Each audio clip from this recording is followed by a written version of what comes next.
Mahilig din pa sila pala silang magpalipad ng kites. Oh, cute.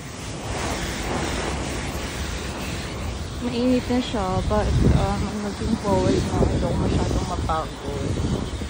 I really love to, you know, run to this area. So, try natin libutin. Kung kaya na natin libutin siya kasi mainit eh.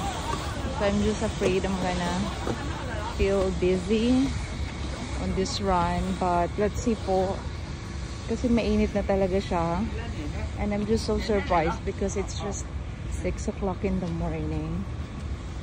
So let's see, magiging negra tayo nito, but I put a generous amount of sunblock today.